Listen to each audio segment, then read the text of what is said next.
Everybody, nice to have you back for another episode of the podcast. I'm here with Captain Anna Zamora, or Coach Z, or Z, all of those. Anna, how are you? I'm doing well. Thanks for having me. I'm super excited to be on the show. Hey, we're excited to have you. Now, you have to tell our listeners, we were chatting before the show, tell them exactly where you are, because this is not a common, usually we get some living rooms, some offices, some ballrooms, maybe some bedrooms, but where are you? So I'm geographically in Arlington, Virginia, right across the street from the Pentagon right now. Yeah, so what you guys, if you're just listening, what you can't see is behind her, she's got, two Secret Service agents, people sweeping the room for bugs. I'm getting little signs that says what I can and cannot ask her and talk about. And there's something that looks like a Men in Black with something that's going to just flash my memory. So it's very intimidating setup you have there, Z.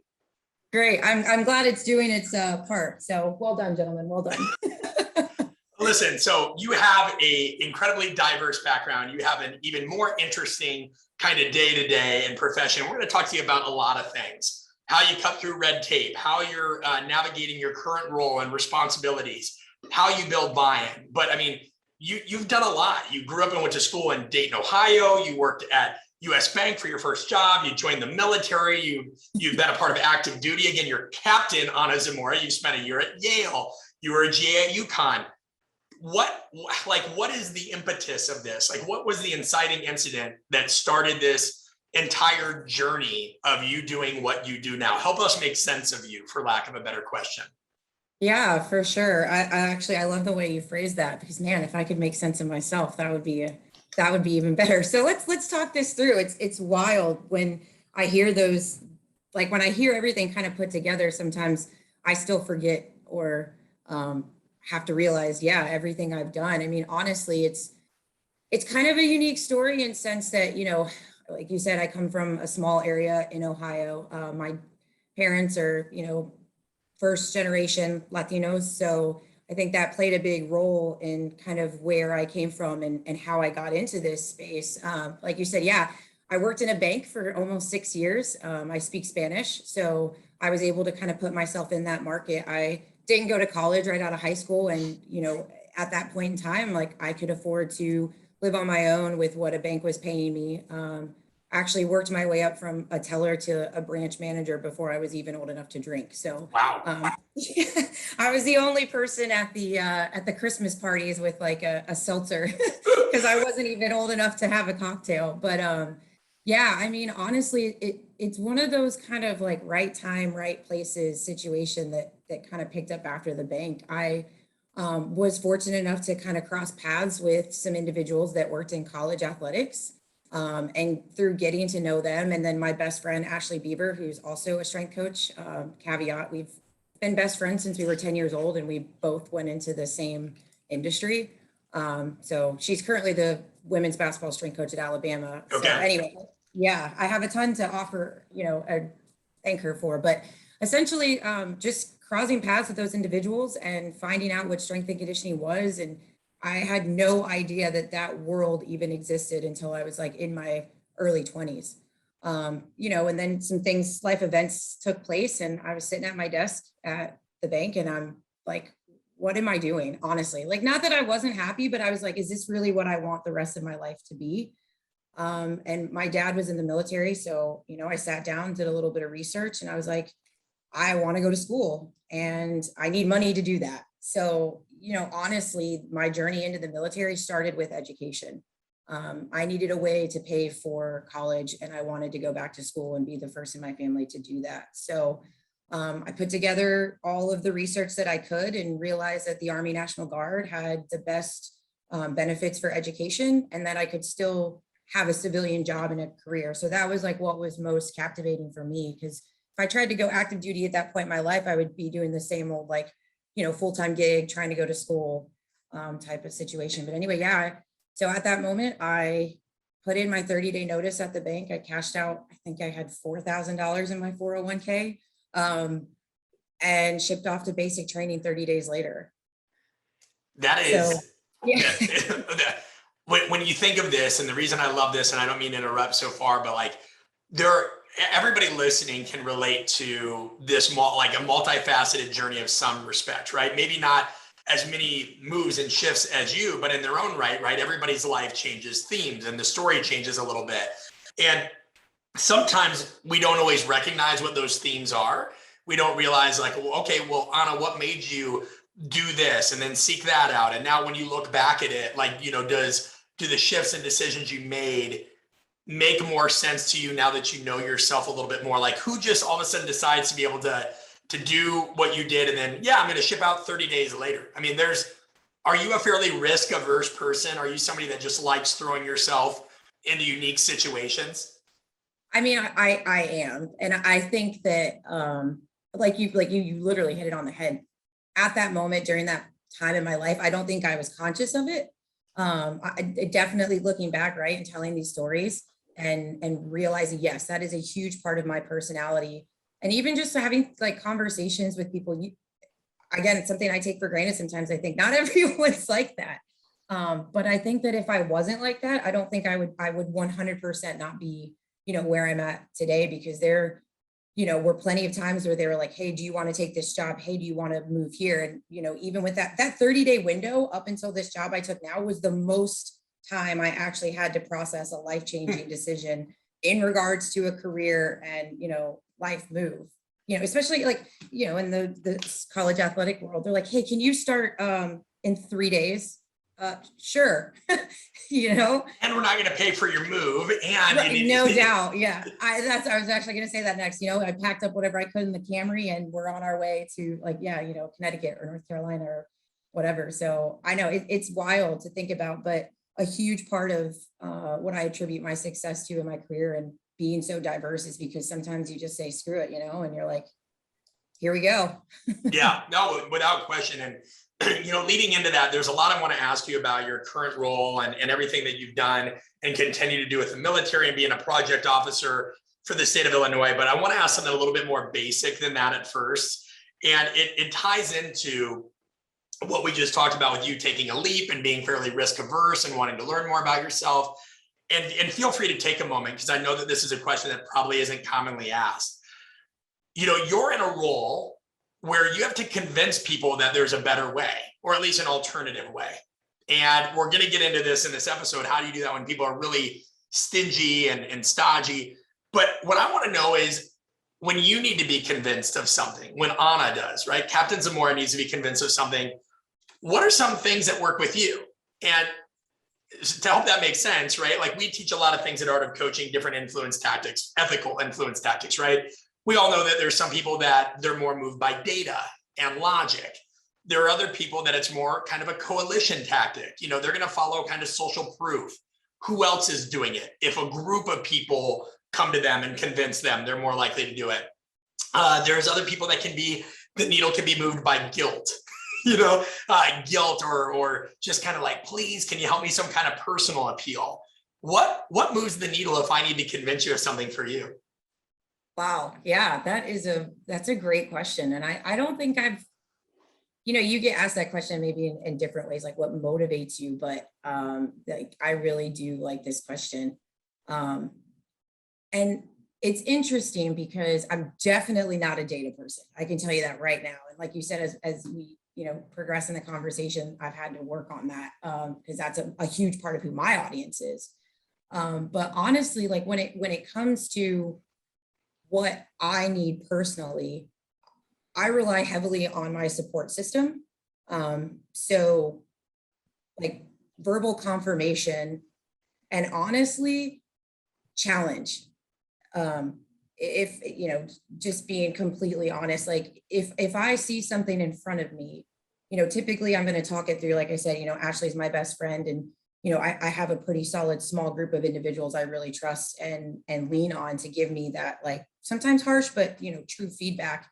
And I'll talk it through. And if I see that there's a challenge in front of me and I start to get this kind of internal wave of emotion and innovation, and I start to see, okay, you know what, this sounds crazy right now, and maybe it can't be done, but I have this kind of inkling that it could happen. I can make this happen. So I don't really know how to, encapsulate that in a word. No, it's okay. Let's role play this out a little bit. So let's imagine I was recruiting you to work with us, or let's imagine that I'm one of the stakeholders in the organization that you're a part of now. If I want to really kind of engage you or stoke a drive or tap into what makes you tick, is it as simple as presenting an opportunity as a significant challenge, as something that requires a resilient, persistent, creative individual who can think laterally? If I actually sell that up to you, does that make you more likely to kind of bite the lure, for lack of a better word? Yeah, I mean, honestly, and like what I was talking about in the beginning, even if I just go through that checklist, right, of all of those places I've been and things that I've done, like that was probably the main conversation that I had with myself and with, wherever I was going, and honestly too, it's like, what can I bring to the table that isn't already there? So if I were to get, like you said, in that situation, get offered a job or whatever, and I don't really see where I can leave it better than I found it, right, then it probably isn't going to interest me. If it's just, but if I can go in and know that like there's an opportunity for change and there's an opportunity for influence paired with challenge, can be exhausting, but honestly, that's kind of what pushes me to do what I do. Yeah, no, I mean, it makes sense, specifically with what I understand a little bit and what I'm excited for our audience to learn more about. You're taking on something that is not an easy challenge in your role. You're helping oversee changes in the Army's physical fitness test, right? Now, first of all, for anybody not familiar, because we always like to assume, our audience is always very intelligent, but you never want to make the assumption that everybody knows about this stuff because everybody's busy, right? We have our own things going on in our life. First, talk to us a bit as to like, why did the fitness test even need to be changed? What was it before? What are you doing now? And why is there so much, why was this a hard thing to kind of get people to do for so long? If you don't, I know that's broad, so take your time and jump in wherever you'd like. No, I mean, and it's interesting too, right? Because like two individuals like us having this conversation, or like, like I was talking earlier, even like Allie, right? We're just like, duh, like, Yeah. like, yeah, this makes sense. But it's really interesting. So, I mean, essentially the prior physical fitness test was 2 minutes of push-ups, 2 minutes of sit-ups, and a 2-mile run. And it was a gender and age-based scaling scoring system. So depending on how old you are and if you're male or female, that was what gave you your score. And that test was essentially, which crazy, and I've learned this over just my time in this position, is that test came from more of just like a congressional shift in focus of what the military was doing. And then additionally, the fitness test prior to that was very aggressive. So there was like a grenade throw, and there was scaling a wall, and there was, walking on a small beam, lifting a rucksack. So it kind of went. The grenade throw, what was it? How far you could launch a grenade? Yeah, it was, yes. Yeah. I feel like it should be the precision of a grenade. What if I don't need to launch it far? I'm not like go deep. What if I need to just lob it? What if I need a soft lob while running at a 45-degree angle in a bunker? Like, right, exactly. And it's so funny because random side note, I remember the first time I held a grenade in basic training and I was literally petrified, and I'm like, nothing happens. Like, you have to pull the pin, right? Sure. A metaphor in itself, but I'm like sitting there in this building and I'm like literally shaking and petrified. But anyways, yeah, they test you on a fake one, obviously, to make sure you can even throw the damn thing. And then they hand you some live ones and they're like, pull the pin. It's like the mullet toss at this place called the Floribama. I used to live in Pensacola, and you would go, and I heard these people hey, we're going to do the mullet toss. I'm like, what are you talking about? Because I had never, I'm thinking of a mullet. And they're like, no, it's a kind of fish, and you see how far you can throw it. I'm like, why not? So that grenade throw, sorry, I don't mean to interrupt, but I just feel like no. Yeah, it's wild. I was actually talking about that the other day, but so right. So the fitness test was, they changed, kind of went backwards, and now it was this 2-mile run, 2 miles, 2 minutes of push-ups, 2 minutes of sit-ups on a varied scale. About 5 years ago, there was a slow introduction to what it's being referred to now as the Army Combat Fitness Test, so the ACFT. And it's a battery of 6 events. And again, right, sport individuals still probably make a lot of sense. Be like, yeah, this is good, right? So there's a 3 repetition max hex bar deadlift. There's a standing power throw, so a medicine overhead backwards toss. There's a sprint drag carry, which is actually a sprint drag lateral sprint carry. So it's an event where you drag a 90-pound sled down 25 meters down and back. You pick up 40-pound kettlebells, you run those down and back, you do a lateral, and then you finish it in with a sprint. There's the hand release push-up, which is, close arm to the ground, hit the T motion, bring the elbows back in, push up. There's a leg tuck, which is kind of like a toes to bar-ish, knees come to elbows with a bit of flexion. And then you finish with a 2-mile run. So if you can imagine, right, someone who's been in the Army, of which this is, their livelihood and how they pay their bills and where they've spent, their entire career, and you tell them, hey, you're going to go from 2, 2, and 2 on a varied scale by age and gender to a 6-event battery with very dynamic and athletic movements. Oh, and by the way, it's going to be scaled the same across the board. And you may have never been educated in any of these areas, but also your career growth and progression is going to rely on how well you do in this new test. So that's where the transition is. As far as why it changed, again, right? So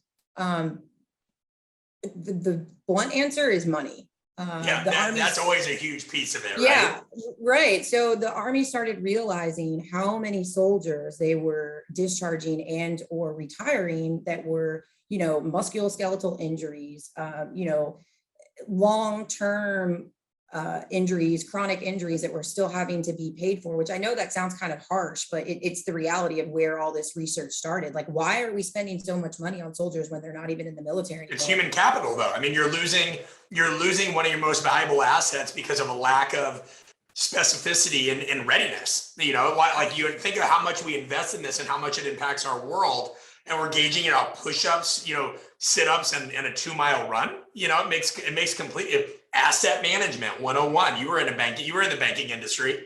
Yeah, right. No, exactly. And that's what I'm saying. So, right, you have even like an individual like yourself who's not in the military or whatever, right? But you have these conversations and you're like, yeah, this makes sense, right?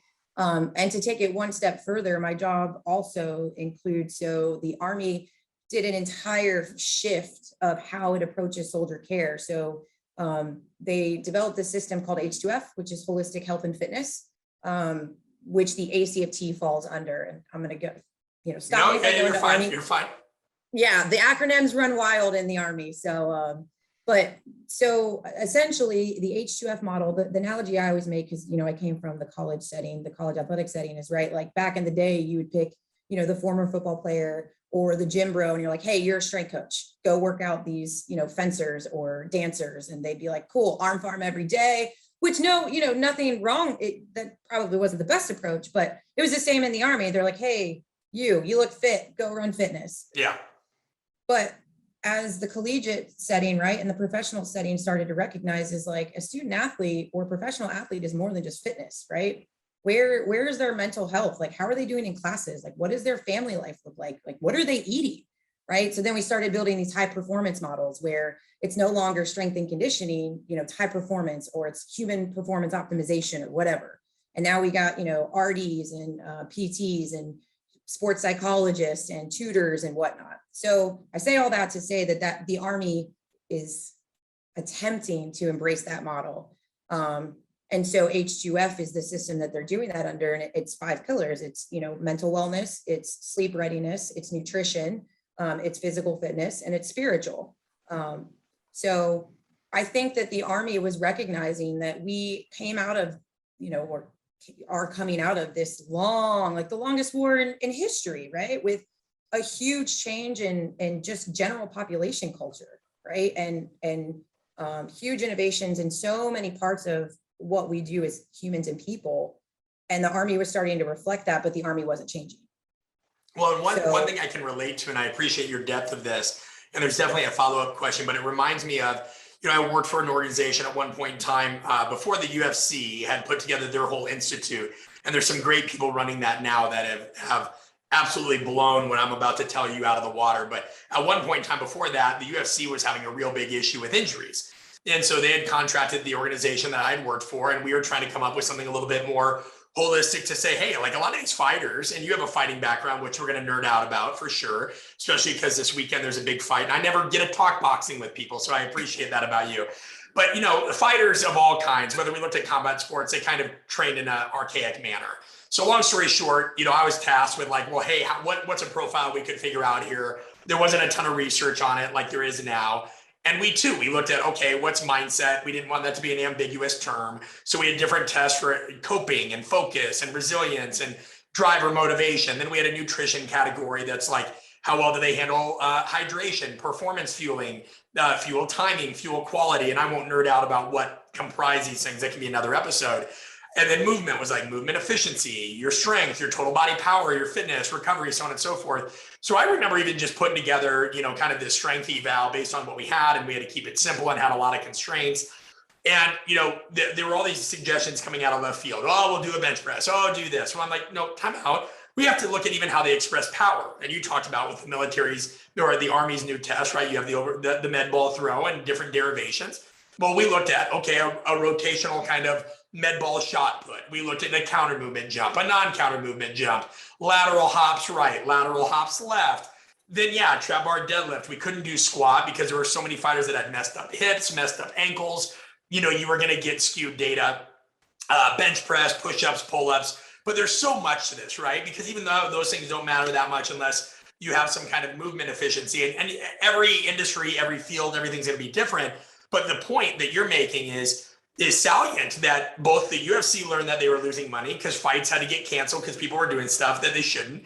The military loses that. I mean, we even think about, the injuries that occur as part of rucking and a part of load carriage and all these pieces. So it makes sense. I think, for anybody listening, there's a lot of folks that are in positions where they want to do something better, Anna, but there's this stakeholder, and I always imagine this silhouette puffing on a cigar, the person that we don't know, man or woman, that's like, yeah, see, we're not going to do this. See how muddy is this process? And even if you had a question or a suggestion, or you have to get it through, how many different levels of BS were there that you even had to climb through?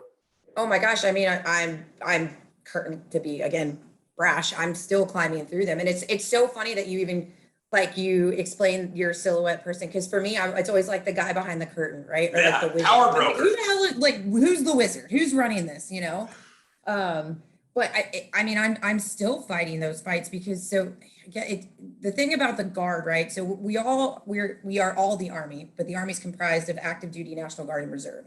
The interesting thing about the National Guard is we are broken up by state. And so we have this additional middle ground of authority that each state reports to, which is the adjutant general. And then the adjutant generals and all of those high individuals within the states then report up to, I always call it Big Army, right? Which is then the guy behind the curtain. Yeah.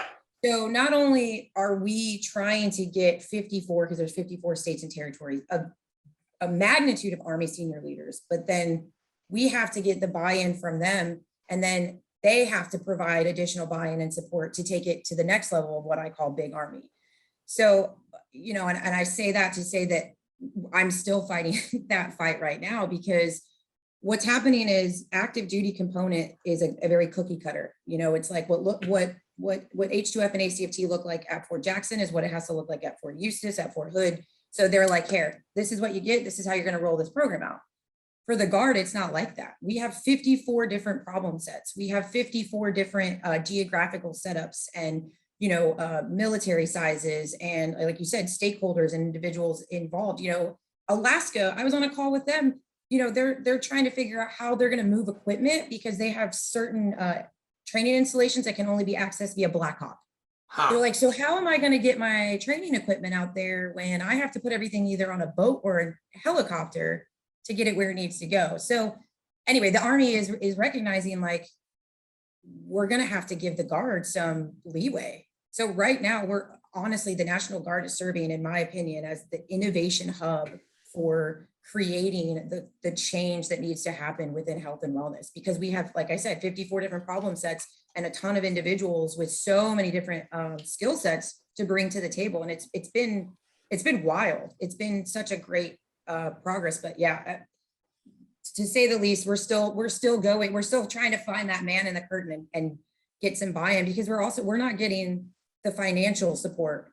That's what I was going to say. You're trying to build you're essentially building a new program from scratch with end users who are motivated, who are driven, but you are always going to have to fight a culture of quote unquote higher authority or stakeholders or power brokers that aren't going to have that willingness to change or even maybe financially support.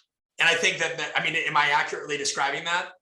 Yeah, absolutely. And then I was actually thinking about this before we got on the call. You throw in the additional like hierarchy of rank, right? So that to me, in my opinion, that adds a whole nother dynamic to how you have to approach problems and how you have to approach critical thinking, because in a corporate setting, right, you have a boss and you have a president, but you know, in the Army and in the military, certain individuals get certain titles, certain greetings, certain, you know, language just because of the rank on their chests, and they've earned it, right? So, but when you're trying to fight an uphill battle and you're echelons below the individual that you're trying to get by, and it creates a whole nother, you know, set of adversity, and it's wild.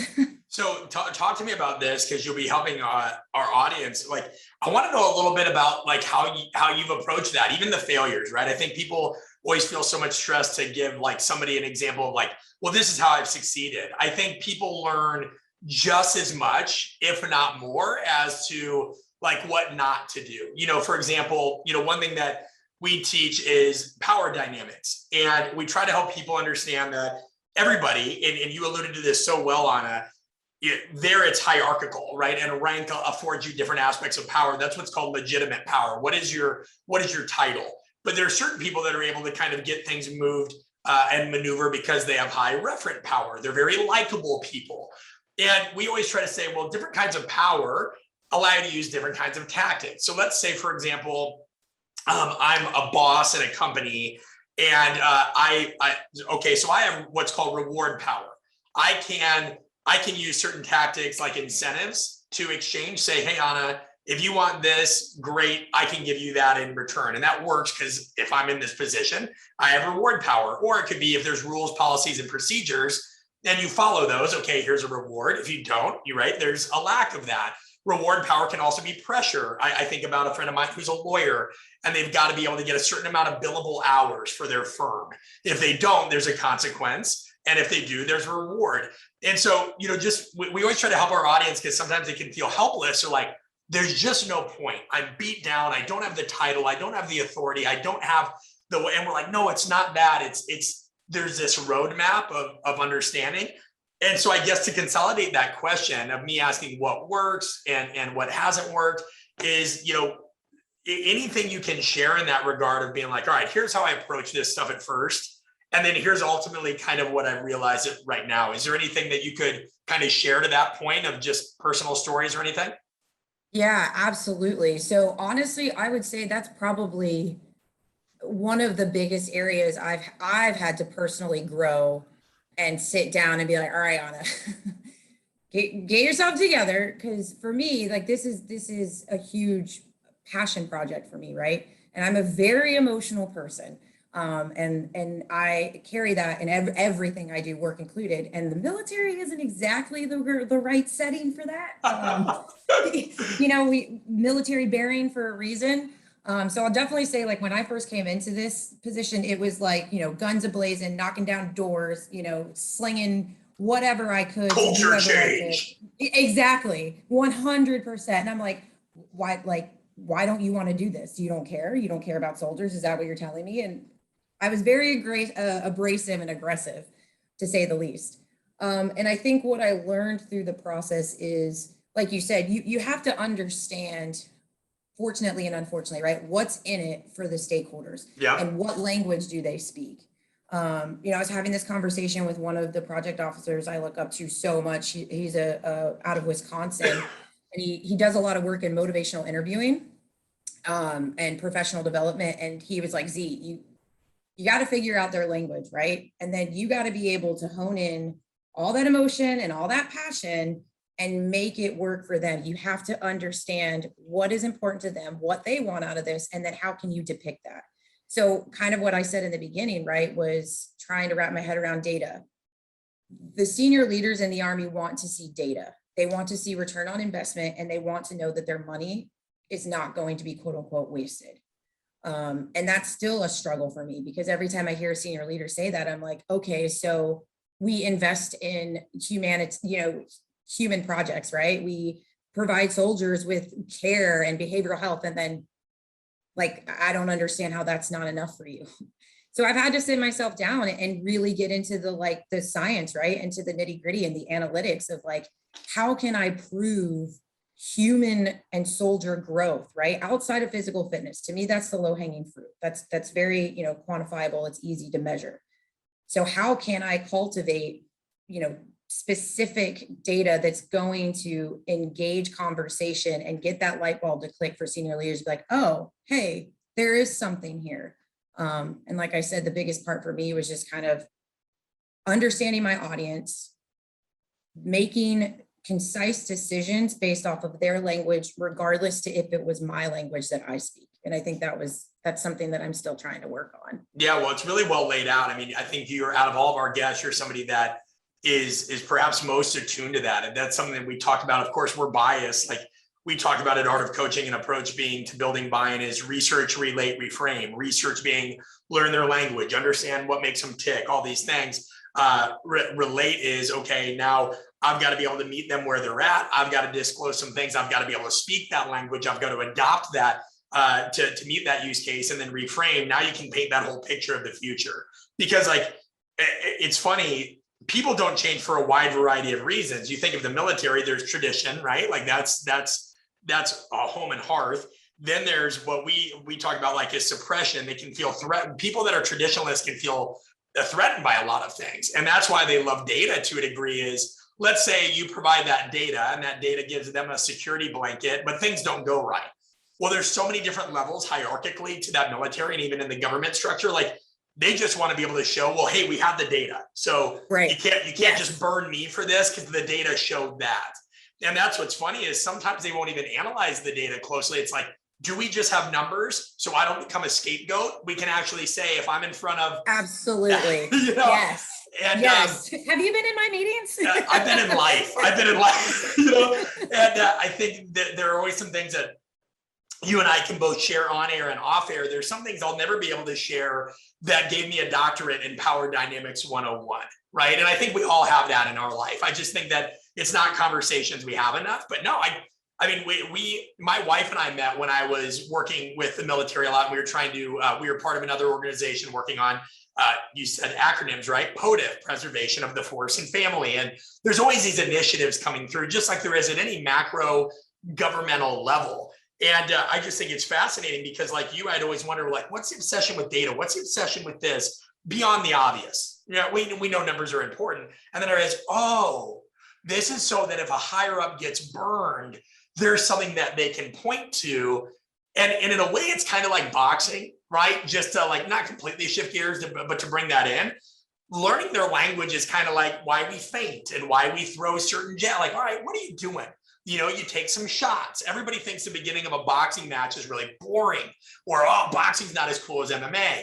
It's just people that don't understand it. But boxing's a perfect analogy for power dynamics. No, the first few rounds, they're going to dance. They're going to feint. I'm seeing what Anna does. All right, Anna, you drop that right hand. All right, I'm coming with this. And vice versa. If you hit me up top, do I leave my body exposed?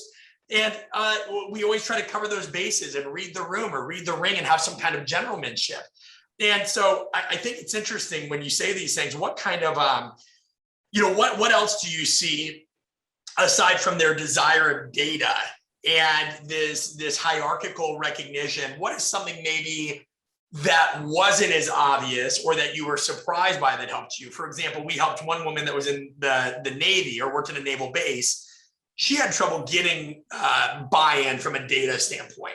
Well, what she realized is she had somebody lateral to her that had a very good relationship with a superior. So she could use kind of referent power, like likability with that person to indirectly influence. Have you found anything like that to be helpful at times? Yes, absolutely. So one of the initiatives that I've started when I moved into this new position. So I was the project officer for Illinois, and now I'm the program director. So just kind of putting some context there is so the country, they work in regions.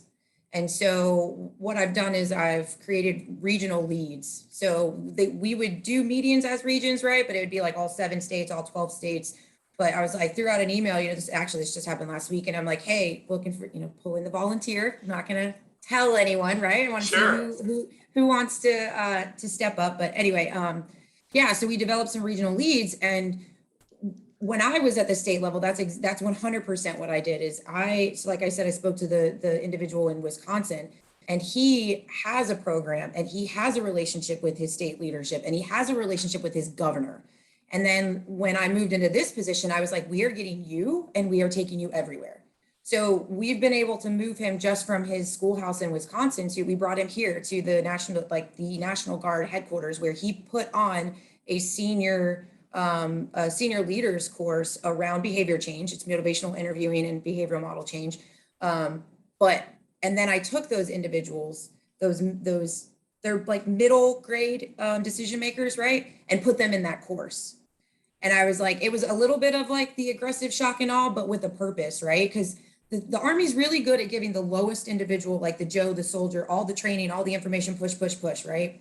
And then you have like the very, very top, which by default, they're in charge, so they make all the decisions. And then there's this cloudy middle space of like middle management, I guess is the best way to describe it. I don't know, but sure. And I grabbed those individuals, and we had 14 states represented in that course to take it in firsthand and understand. And like a lot of what you say and what you teach, right? They had to sit down with themselves, and there again, you throw in the rank and the power, and they journaled every day, and they had to do like motivational interviewing with each other, and they had to share some adverse childhood experiences. And you'd be crazy to say that someone can't walk away from that and not have some sort of change or influence.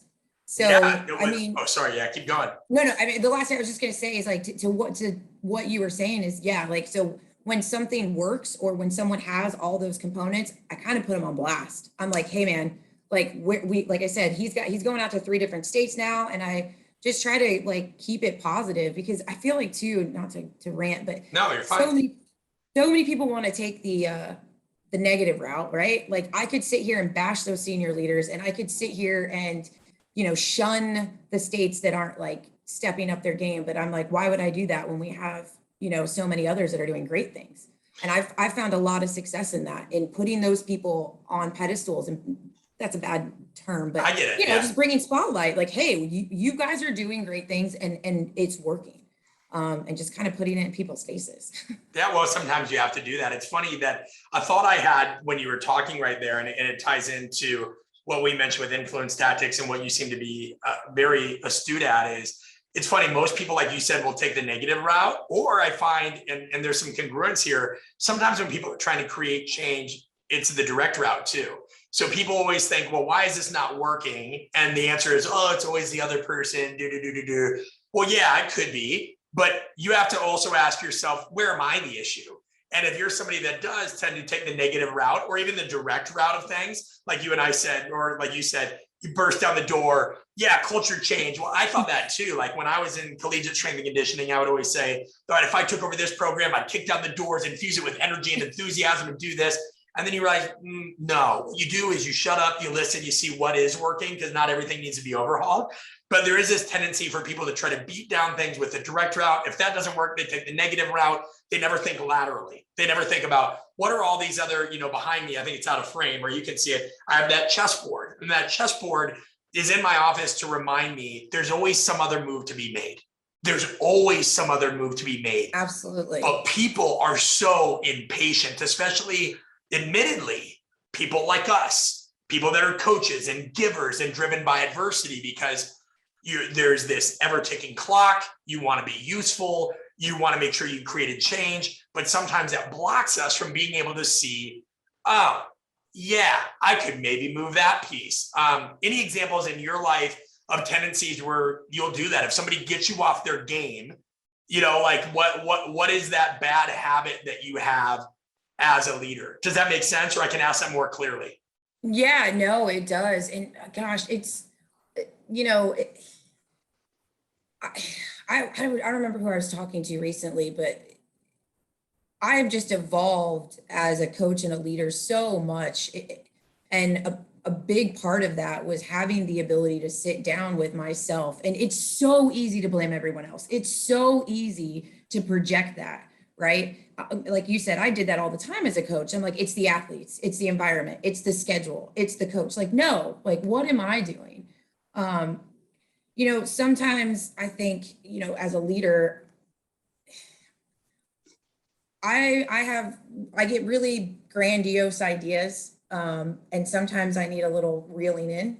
And I try to remind myself of, everything that I do or everything that I say or project then falls on the plate of other people.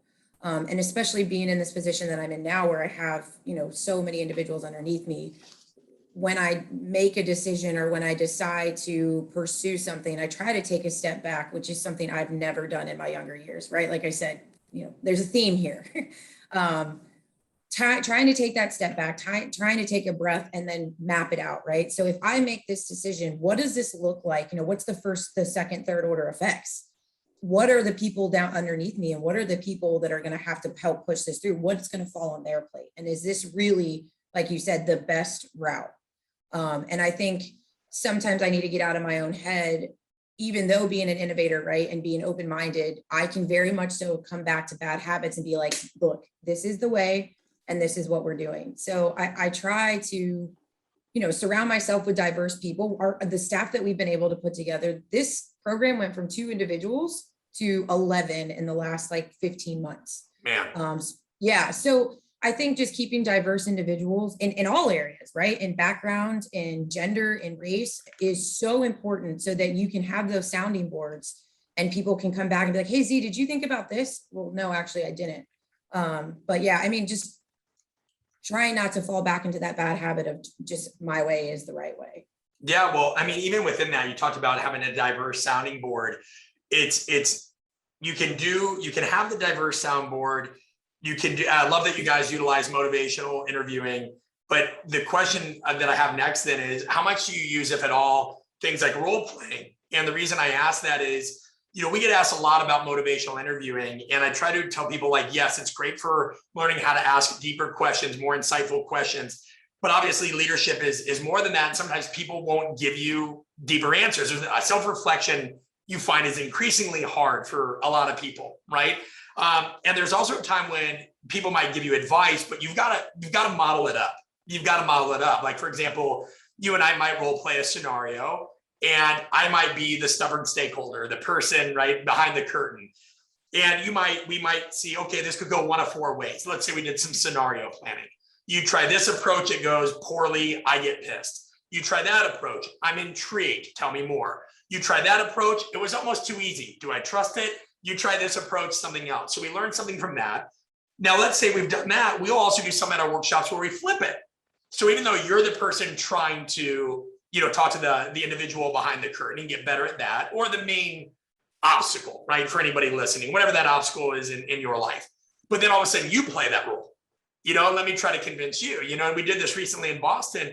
Somebody was like, I really struggle asking for a raise. And so we role played that out. And I said, well, why don't you become the person who's getting asked for the raise? What would you say? And he goes, well, I've never been asked for that. I've never been in that situation. I said, great. Then there's utility. There's that naivete there. Let's see what you come out with. And after that, he was like, oh my God, I never sat in that chair. And it seems so basic as human beings. Yeah, role playing. Every day we play a role anyway, right? You're a babysitter, you're a counselor, you're a leader, you're a coach, you're whatever. But I'm interested, you guys ever utilize that? Is that something that you see as valuable in or what would intimidate you about it? Just sound off on that a little bit. Yeah, it's interesting because like I said, I follow your account and, everything that y'all do with the art of coaching. And I've seen a lot of your clips and videos on that. And I actually thought about this when I was watching one of your, just reels or whatever from one of the workshops you're doing. And the Army is huge on, we call them rehearsals, right? So you're never going to do it, even like a briefing, right? Or a conversation, you're going to rehearse that. You're going to go through the steps and you're going to talk about, like you just said, well, what if this happens? And what if this happens? But it's interesting, and this just might be anecdotal, it might just be my experiences, but we use the rehearsals in very strict professional fashions and very tactical. But outside of that, in my opinion, we don't use that enough. And it's so interesting because like you were saying, there's so many parallels. But I just think it's, exposure that a lot of the Army leaders just, they don't think about it that way. Like, hey, we do rehearsals every day. We do rehearsals for like if we got to be somewhere in the morning, we're going to walk through it. We're going to rehearse it. So why don't we incorporate more of like the role playing when it comes to these other areas? And I'm not really, I couldn't come up with an answer for that, honestly. And I think that they would, we could benefit as an organization if we did implement that as a organization. Like one thing I've seen from it, and I appreciate the honesty of that, is I remember the first time, and I've talked about this on the podcast before, I was telling a friend about this, and he was like, I'm not going to play make-believe. And I go, well, that's interesting, because he worked in the collegiate environment. I go, your athletes go scrimmage every day. They do walkthroughs every day. Boxers shadow box every day. They do rehearse sparring every day. Role playing is essentially just interacting with, what the world is really like outside your window, and I find that one thing is it's very uncomfortable for people. Another thing is, but once they do it, they definitely get addicted to it. We've seen that because they realize like, oh, this is real life. This is how this goes. One thing I think too is it can be challenging for people to understand what it is. I mean, we never really show much of our role playing in our workshops on our social media because it's a tough medium to do that, right? Like, yeah, that's something where you've got to be in the room where it happens, or you've got to be directly engaged. Like we've had people say, hey, are you ever going to stream some of your improv workshops? Well, no, because it's really easy for people to watch two people playing out a role and think that they get it and be like, well, I don't see what the big deal. It's another thing when you're in that situation where you are, and you look at research. And I remember reading this article, I think it came out of like Georgia Tech, but they were talking about the implications of like improv acting and role playing on design. And they think about like, all right, how do people interact with this environment? A lot of this is going on in technology and even choice architecture. Role playing and improv is just this like flexible, unique method where people can break themselves out of their normal or common ways of thinking. It's divergent thinking. It's saying, how could this go? And so we videotape it. And that all brings it back to something that you've talked about so wonderfully of, oh my God, that was my approach. Or even if somebody's doing motivational interviewing on it and they're doing it really well, right? They're checking the box or asking great questions or getting deeper. But what if their tone and their body language is a bit off? Now this person thinks that their motivational interviewing technique didn't play, but no, it wasn't that. I mean, as much as 80% of somebody's first impression of us is how they look and how they move. Yet, if we don't assess that in real time, other than, just saying, hey, these are the words I use and the influence tactics I use. All right, well, that's part of it. So I think it's painful. I think it's scary. I think it's not well understood. And we juggle that a lot of saying, how can we show the world more of that behind the curtain without giving them a false interpretation of like a second reel, like watch me and Anna or, Captain Z do role playing. That's not going to fit. Right. But yeah, it's an interesting piece there. I mean, how do you feel like if you had to role play today, like you and me are in a room and one of your biggest obstacles or one of your biggest weaknesses, and don't feel like this isn't like your favorite movie of all time, just something that you struggle with, what would you want to role play out? Like right now, live on the air, what would you want to role play out? Man. So that's a good question. It's all right. Let it breathe for a minute. You're good. Yeah. I mean, I'm a huge, I think I'm a big fan of role playing and like, everything you said, so much can come out of it.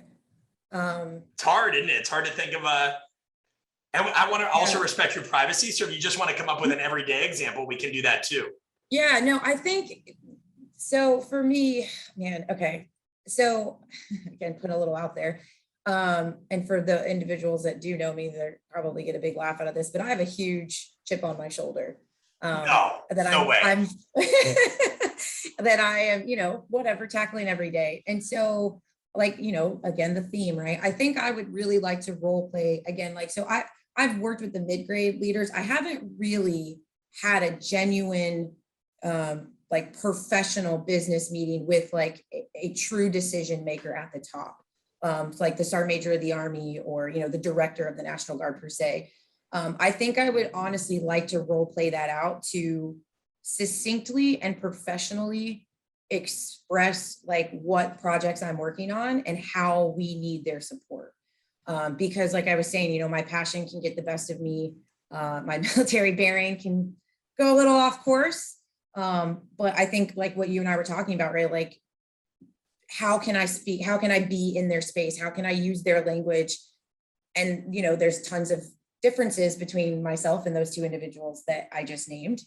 So how can I incorporate who I am personally to make it like this, right? Like a genuine conversation. But at the end of this, I want a result. I want their support and I want their buy-in, right? I think that would probably be something that I could benefit from, just because I haven't had that opportunity to have those meetings yet. Good. Well, we're going to do it. So Oh God. Oh God. now here's the good news, right? The good news is lighthearted, and the nature of role playing is you're going to make mistakes. I'm going to make mistakes, right? I'm not going to use all the same acronyms this person would use or anything like that. But what we do in real time at these workshops, right? We set the context, right? So what do I need to know about the situation? What's the goal? And you mentioned that buy-in. I want them to understand the different projects I'm working on. We say who are the agents or the characters involved, right? You could use people involved. We got that. In this case, it's going to be you, and you're going to present something to me in a professional business meeting type scenario. And then you think, what are the constraints, right? And we know that you have a chip on your shoulder. So in this case, let's say, and this can be a million different ways, a lot of different degrees of freedom, but what do you say we commit to this scene being like, I'm not taking you seriously. As a matter of fact, I'm not giving you much of the time of day. I'm pressing you. I'm telling you to convince me. And this leads right into strength and conditioning, because all I'm trying to do, Anna, is give you overload, right? Even if I shut you down to a point that wouldn't be indicative of what this person would do, great, let's make it harder here than it is in real life. And it can just be one way we spin it. Now, I'm going to play by your rules. You used to box, so we're going to do a 3-minute round, and then the good news is after this, the last remaining few minutes we have of the podcast is a cakewalk. I'm going to ask you a couple hot seat questions. We're going to talk about where everybody can support you. And so after this, you're good. Okay.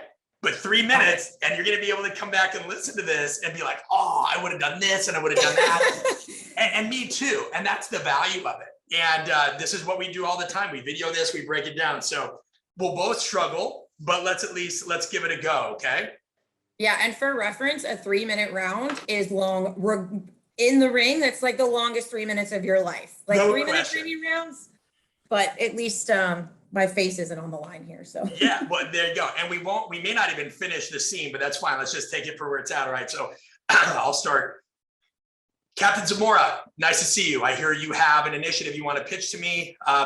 Go ahead and dive right in. I know time is of the essence. Good afternoon, sir. Thank you for having me. I appreciate your time. Yeah, so I'll get right to it. I came to you for some guidance and support regarding the H2F project that we're pushing out through the National Guard. There's been a little bit of confusion at the lowest level as to if we're going to be supported and how. So I was hoping that I could present to you what we're working on right now and where we've seen successes to essentially get overhead buy-in and see where the Guard sits from a support perspective in this initiative.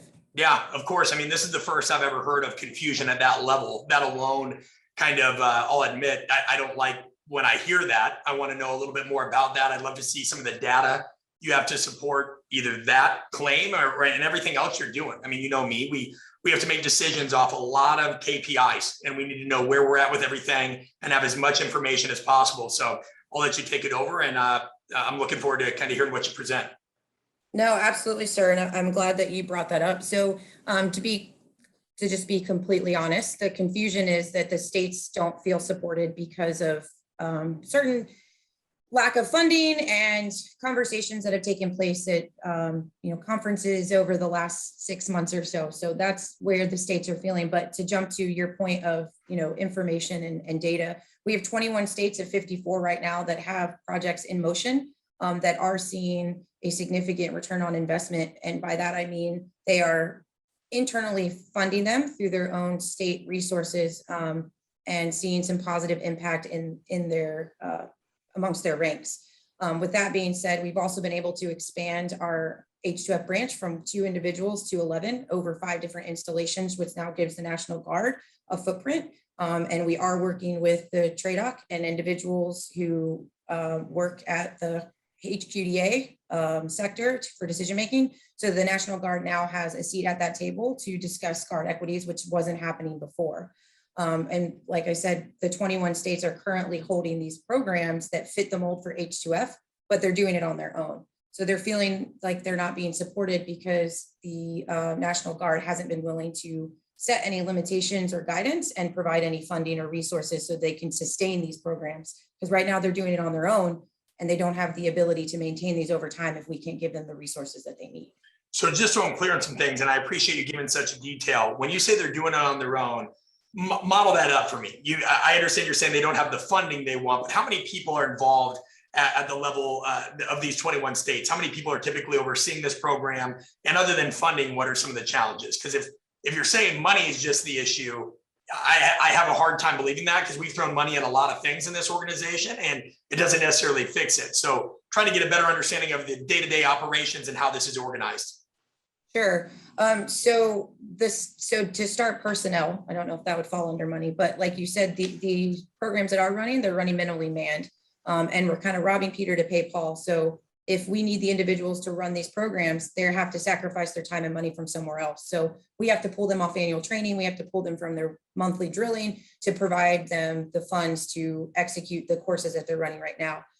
Additionally, we need more space. So we are looking to develop facilities across the country to keep up with active duty. And I say that to say that, you know, if we're going to function as an organization comprised of 3 components, and active duty is going to have a revamp of all of their facilities to assist in the ACFT, then the Guard should have that as well. So I think those are the 2 priorities that I can speak to is additional personnel and facilities at the moment. So let's say all of a sudden you have this funding that you're looking for, and we've dealt with the personnel issue, the space issue, the financial issue. What's the end result? What does this end result look like? And how can we be guaranteed that that's going to be used efficiently, appropriately, right? Like, because I don't want to just start throwing resources at things. I assume you guys have a deck put together. You have some kind of visual. You have evidence to show what happens when these people are funded the right way. What's the guarantee on our end? Because there's a million different initiatives that are kicking off at any point in time. In another 2 years, we're going to have another president in office, and there's going to be other changes there, and we're going to be strapped for funding. So as you know, we have people to answer to too. This isn't as clean and clear as let me just give you the money and magic's going to happen. That is a great point, sir. I will revert to the policy changes that the Army has gone through. So we currently have 7-22, which is new doctrine, which supports the H2F system. So my opinion, sir, this system and this program isn't going anywhere. And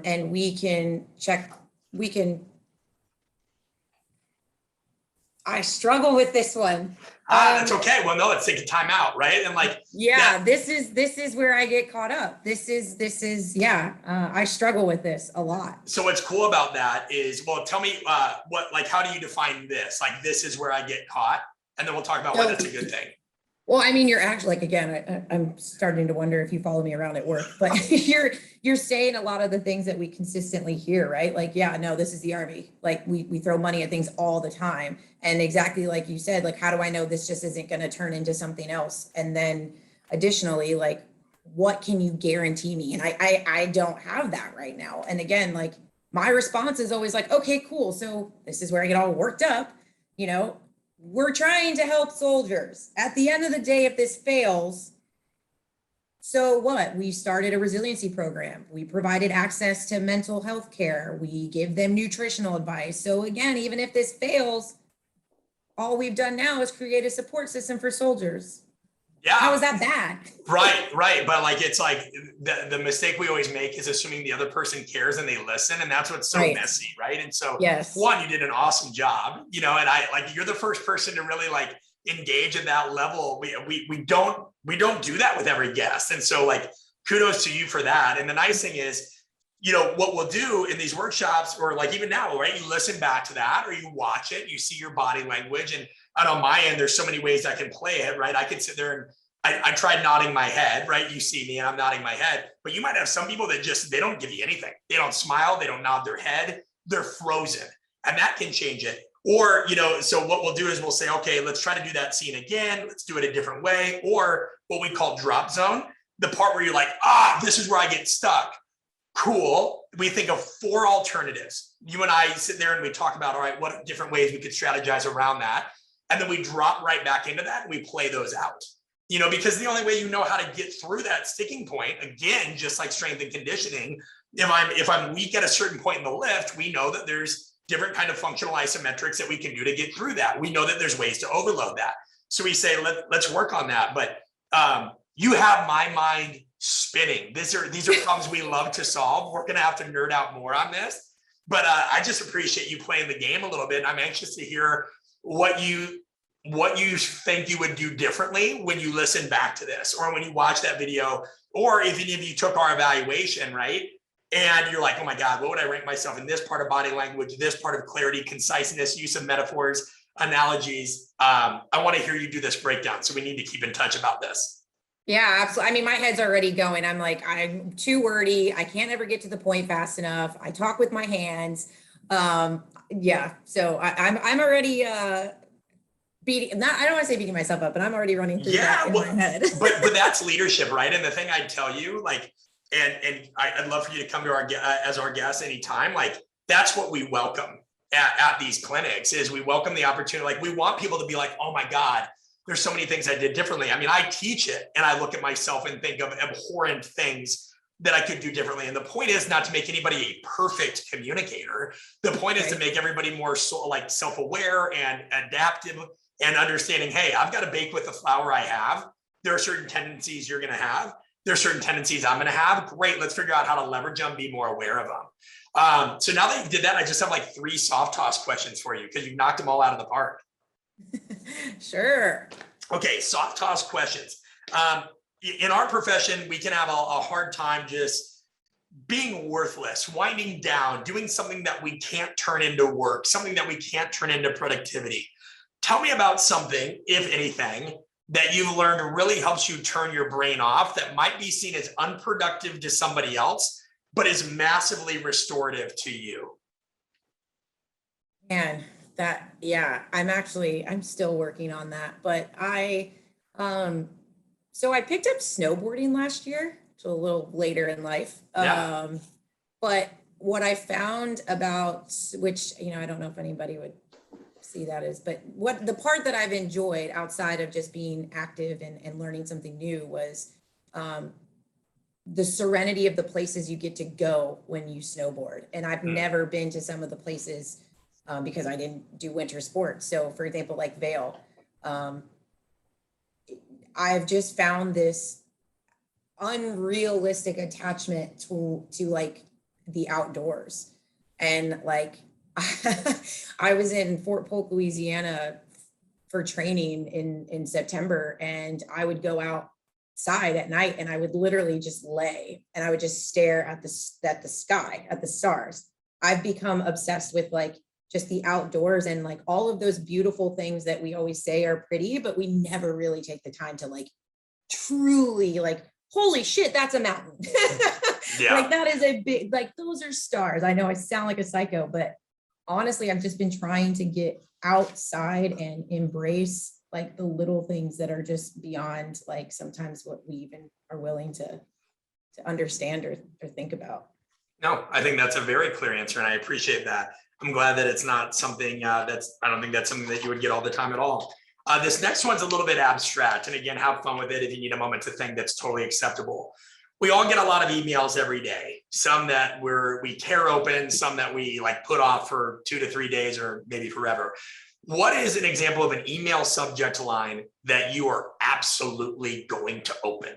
So for some people, it could be, don't make this mistake, or another person could be 3 tips to help you quit overthinking right now. What is a style or a subject line that you're like, oh, hell yeah, I don't want to open this, but I have to? And I'm going to assume like 80% off of my favorite, like, store doesn't count. Yeah. Free merchandise. No, that's okay. If it is something like that, where you're like, anything that saves, promises to save me time or money, that's fine. Because it kind of ties into knowing what drives us. For some people, they're so scared of failure. So it could be like, hey, the worst coaches do this. Don't make this mistake, right? Some people are, oh my God, their security drives. They want to make sure they're not falling into that category. What is something that is going to get you? And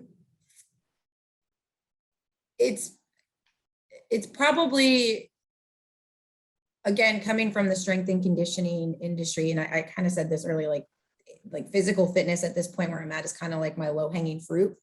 And not that I think I know it all, but I want to expand in other areas.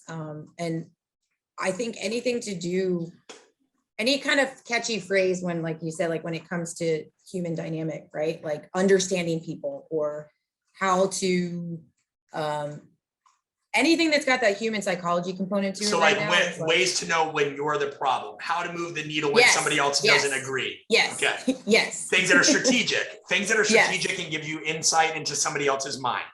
Yes. Perfect. No, it's a great answer. All right. Last one. And this is one that we retired for a while, and I have to bring it back, and I have to remember how I phrased it in the past, but I always say, we all talk about things that we aspire to be like, or who we view as role models. Sometimes we don't always look at people like the anti-hero or the misunderstood villain. So who do you think is one of the most underrated, or you can think of it this way, who's your favorite villain or bad guy or girl in a movie because you think they're more of a complex character than people understand? An easy one is always Heath Ledger's Joker in The Dark Knight, right? Because there's so many layers to him, and he claims to not have a plan when everything's well laid out. We had one woman, a fascinating answer. I think she said she chose Willy Wonka, and I go, "Is Willy Wonka a villain?" And she goes, "How is he not?" It was a wonderfully goofy answer. But everybody, our audience so much identifies with the anti-hero. None of us are perfect. We all have scars, and we're all tired of being told who we should be like. So who's just a villain or an anti-hero you like and you hate to admit you like? So I actually just experienced this summer. And we went down the rabbit hole. We had such a good conversation, and it happened when the Cruella movie came out from 101 Dalmatians. Yeah. And I was on the cadre staff for one of our behavior change courses, and we had just finished talking about adverse childhood experiences. And I was like, yo, we have to find a way to get parts of this movie into that course, because like I said, me and a girlfriend just sat down and talked about it. Like that movie was I was like, oh, hell yeah. I get it. And she had such a bad rap, and she was such a villain, especially in the cartoon character, but they exposed her and talked about her childhood, right? And where she kind of came across all these fixations with, her fashion career and, her, what happened to her mother, and then her dynamic with her real mom. So not to spoil it for anybody who hasn't seen it. No, you're fine. Yeah. Well, yeah. So I fell in love with her after that. and it is fascinating, right? Because we grew up and we're told just villains are what they are. It's always some alien bent on world domination. It's always some massive thing with a world destroyer. In reality, nothing in life is that simple. It's the same thing we've talked about this whole episode. Everybody's got agendas. Everybody's got their own thing. That doesn't make them bad or good. You just have to understand what makes them tick, what your tendencies are. How do you navigate it? You got to keep playing the game, because nobody can be put into these categories. I mean, there's things that I have no doubt, Z, that you do that are absolutely wonderful and altruistic and amazing. And there's things that we all do that sometimes we're not proud of. And nobody should be put in a box for one or two of those things. Collectively, we've always got to look at the context. And I want to thank you for coming on here and exploring that with us, because I did not give you easy questions. If you guys are listening for the first time, we do not give them questions in advance. We do not tell them they're role playing. So, Anna trusted me enough and trusted you guys enough to kind of listen in and see that, because you're going to see these things play out in your own life. And I just want to thank you from the bottom of my heart, and Allie and everybody at Art of Coaching, for being such a good sport and being so open and giving true tactical breakdowns of what some of the challenges that you're facing are really like. Yeah, this was a blast, and I'm so glad I got the opportunity to talk with you, and got Allie to thank as well. And so thank you so much for having me. This is a lot of fun. No question. If people want to support you, they want to get in touch with you, anything like that, where's the best place for them to go? And we'll link this in the show notes as well. So don't feel pressure to spell anything out. It'll all be linked and easily accessible from the website. Yeah. So honestly, old school, but the easiest way is just my military email is probably the best way. And then, my IG, I'm on there pretty frequently. So trying to transition that to more of like a hub for information. So yeah, just old school email and Instagram. Cool. We will have that linked. Well, thank you again. We're definitely going to touch base offline. I'll make sure and follow you, and we've got to get you to an event next year. So once again, from me and everybody else at Art of Coaching, thank you, Captain Zamora.